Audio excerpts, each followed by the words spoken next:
Ada beberapa penyandang autoimun yang curhat nih.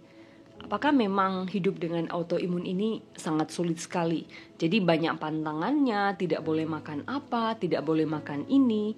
Kemudian banyak sekali hal yang harus dibatasi, seperti tidak boleh menggunakan ini, tidak boleh menggunakan itu. Apakah memang autoimun sesulit itu? Nah, teman-teman sekalian, memang dalam beberapa hal untuk kestabilan emosi kita harus berusaha untuk membatasi informasi-informasi yang kadang-kadang belum tentu benar. Namun dalam penanganan autoimun sebenarnya ada beberapa hal yang justru teman-teman harus lebih berfokus pada hal itu. Yaitu bahwa kalau kita melihat dalam berbagai penelitian ilmiah, jurnal ilmiah, sebenarnya hanya ada 3 faktor yang teman-teman perlu perhatikan untuk hidup dengan autoimun. Karena 3 faktor ini kalau teman-teman abaikan, ini merupakan faktor-faktor yang bisa memperburuk kondisi teman-teman sekalian. Nah, hal apa yang bisa memperburuk kondisi pada autoimun? Yang pertama, flare atau kumat dari autoimun itu sendiri. Yang kedua, resiko infeksi atau komplikasi akibat infeksi pada tubuh pasien autoimun. Dan yang ketiga adalah komplikasi kardiovaskuler, seperti resiko tinggi untuk terjadi stroke dan serangan jantung pada pasien dengan autoimun. Nah, kalau teman-teman sudah memahami ketiga hal itu, fokus kita ke depannya nanti adalah bagaimana kita bisa memperbaiki ketiga hal itu. Yang pertama, bagaimana supaya meminimalkan flare atau kumat daripada autoimun. Tentunya pengobatan sedini mungkin dan pengobatan yang tepat. Jadi usahakan jangan putus obat, selalu dibawa monitoring dokter masing-masing agar dokter tahu kapan ada tanda-tanda atau gejala untuk flare.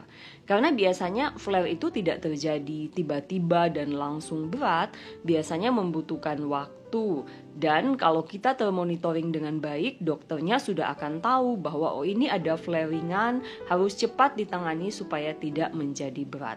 Jadi fokuskan pada pengobatan dan monitoring yang baik. Nah, yang kedua yang sering menimbulkan masalah dan merupakan penyebab kondisi fatal pada pasien dengan rematik autoimun adalah infeksi. Jadi ingat bahwa pasien-pasien dengan rematik autoimun biasanya berisiko untuk mengalami suatu kondisi infeksi dan berisiko untuk memberat dengan infeksi itu. Nah, infeksi memang sangat banyak sekali.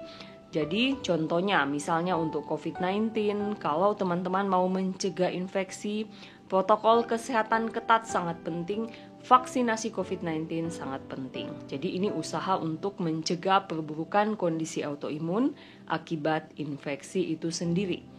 Dan yang ketiga, kita tahu bahwa banyak sekali penyandang rematik autoimun yang meskipun masih muda mengalami perburukan kondisi oleh karena komplikasi kardiovaskuler. Nah, ini berhubungan juga dengan penyakit autoimunnya yang masih aktif. Nah, tentunya teman-teman harus berfokus juga tentang bagaimana menurunkan risiko kita untuk terjadi gangguan kardiovaskuler ini. Jadi menurunkan risiko untuk terjadinya stroke, menurunkan risiko untuk terjadi serangan jantung. Nah, bagaimana caranya? Yang pertama, teman-teman harus memastikan penyakit rematik autoimunnya terkendali. Jadi RA-nya terkendali, lupusnya terkendali. Kemudian perhatikan juga faktor-faktor di luar itu yang bisa menyebabkan stroke dan serangan jantung.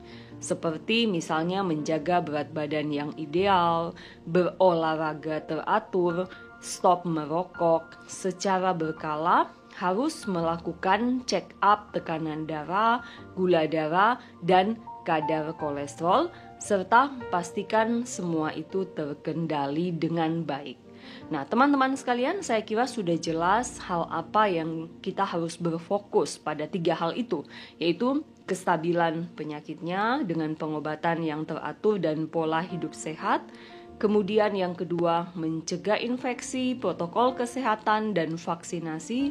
Kemudian yang ketiga adalah upaya untuk meminimalkan risiko kardiovaskuler. Nah, teman-teman berjuang dan berfokus pada hal-hal yang penting ini. Salam sehat.